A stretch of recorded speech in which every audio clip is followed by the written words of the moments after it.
Dan Pak Pina, saat ini kami sudah terhubung dengan pakar Timur Tengah Universitas Indonesia, Yon Mahmudi. Selamat malam, Pak Yon. Ya, selamat malam.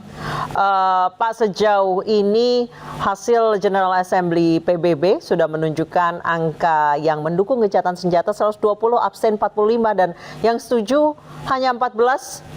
13-nya adalah negara kecil.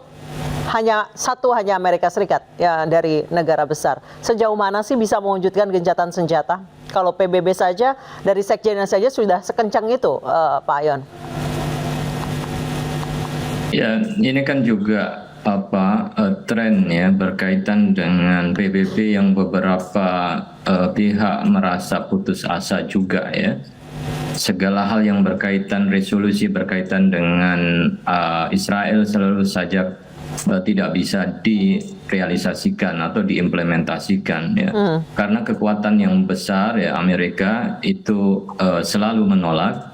Ini artinya bahwa ketika Amerika menolak gencatan senjata, konsekuensinya adalah berarti Amerika memberikan green light, memberikan karpet merah kepada Israel untuk terus melakukan pembunuhan demi pembunuhan.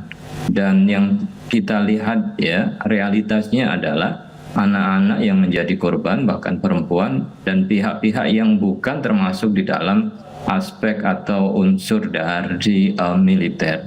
Ini kan saya kira seakan kemudian bagaimana dunia secara moral itu dicoba untuk ya diminta secara terus terang begitu ya menjelaskan ya apakah ada argumentasi yang itu bisa secara logik begitu ya membenarkan adanya tindakan-tindakan ini. Nah, nampak sekali bahwa ada standar ganda yang digunakan oleh Amerika ketika mencoba untuk melihat realitas yang ada di Gaza. Nah, ini saya kira persoalan besar dunia yang kita hadapi saat ini. Baik, Pak Yon,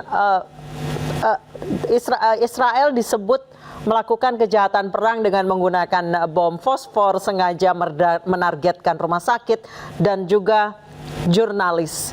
Ini bisa dikejar sejauh mana bahwa mereka bisa disidang nanti sebagai penjahat perang? Harusnya ini sudah masuk dalam unsur-unsur yang bisa dikatakan sebagai penjahat perang. Dan itu juga ya bisa memasuki suatu istilah berkaitan dengan yang berkaitan dengan genosida ya, karena ini kan berusaha untuk ya secara sistematis dengan berbagai hal untuk memusnahkan suatu kelompok atau masyarakat yang kemudian mereka labeli sebagai teroris ya. Sehingga semua orang tanpa ada diskriminasi, tanpa dibedakan, itu bisa diberlakukan apa saja, bahkan nyawanya bisa dihabiskan atas nama to defend itself, untuk membela dirinya. Nah, Israel ini membela dari apa? Apakah kemudian mereka membela dari ya orang-orang yang menyerang di wilayah yang dia duduki? Apakah itu juga bisa disebut sebagai perang? Pasti ini kan bukan perang yang seimbang. Oleh karena itu tentu human right, hak asasi manusia yang di PBB dan Indonesia merupakan bagian dari anggota yang baru ditetapkan, harus kemudian bisa ya menjadikan ini sebagai pintu masuk untuk membawa kepada pengadilan dan ya menjadikan sebagai war crime, sebagai kriminal di dalam perang, dan orang-orang yang terlibat bahkan itu negara harusnya bisa untuk diadili dan diminta pertanggungjawabkan, mengingat begitu besarnya korban, dan korban adalah mereka yang memiliki kerentanan dan bukan yang terlibat di dalam peperangan. Ini saya kira ya bisa mengarah ke arah kriminal perang. Dari pidato Netanyahu terakhir, ia mengibaratkan pembelaan dan tanda kutip seperti halnya Amerika menyerang Hiroshima Nagasaki saat Pearl Harbor dan juga 9/11. Mengibaratkannya seperti itu, namun yang terjadi adalah perang asimetris di antara Israel dan Palestina. Ya, itu kan perang asimetris. Siapa sih yang kemudian secara moral berani untuk ya membenarkan tindakan Amerika di dalam menyerang Nagasaki dan Hiroshima menggunakan bom atom? Saya kira itu kan kejadian dahulu yang kemudian orang sudah melupakan, tapi tentu tidak bisa dijadikan sebuah Patokan, pembenaran, termasuk juga 9/11. Ya. Nah, anak-anak yang kemudian terbunuh ini kan juga sangat tidak logik ya, ketika dikatakan bahwa anak-anak itu, ya, beberapa pejabat dari Israel mengatakan bahwa anak-anak itu telah dididik untuk antisemitisme dan lain sebagainya.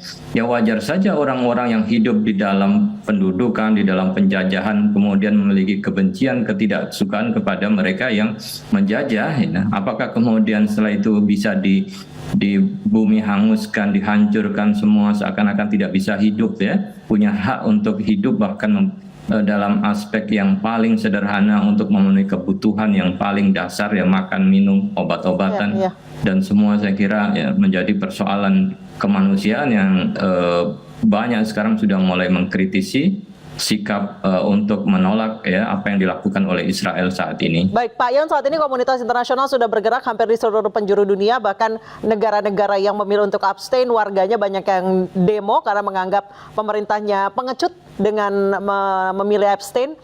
Selain Amerika Serikat, apa sebenarnya yang bisa menghentikan invasi ini?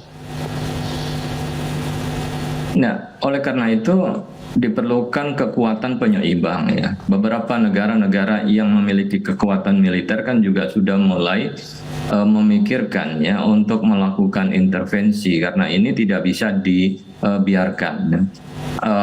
Ancaman dari Iran akan menyulut adanya peperangan yang meluas. Tetapi kan juga di belakang Iran ada Cina, ada Rusia, yang juga bisa memberikan tekanan terhadap Israel atau bahkan terhadap Amerika. Apabila kemudian negara-negara besar itu memberikan tekanan secara serius, ya, maka tentu Amerika juga akan kehilangan legitimasi. Apakah kemudian Amerika ingin hidup sendiri bersama Israel dan beberapa negara-negara kecil dengan mengabaikan segala bentuk pelanggaran HAM demi untuk membela sekutu setianya, atau kemudian mulai berubah pikiran, karena saya lihat bahwa diplomat Amerika juga sudah terbelah, begitu, ya, harapannya. Kemudian yang memenangkan hati di Amerika dan juga tentu di Israel sendiri adalah mereka, ya, publik yang menyuarakan perdamaian dan bukan, ya, mereka yang menyukai atau bahkan doyan dengan peperangan. Nah, ini harapannya secara internal itu yang bisa menghentikan, ya, baik itu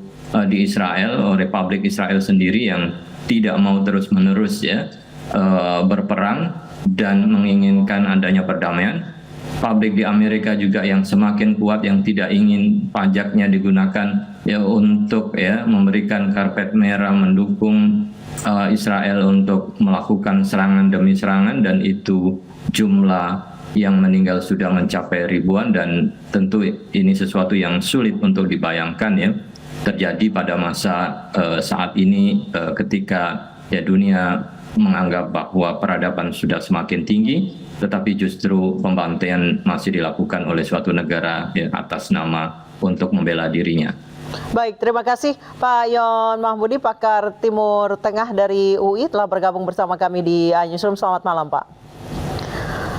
Pemirsa, Presiden Joko Widodo melakukan peninjauan pembangunan tol Balikpapan IKN hari ini. Informasi selengkapnya usai jeda.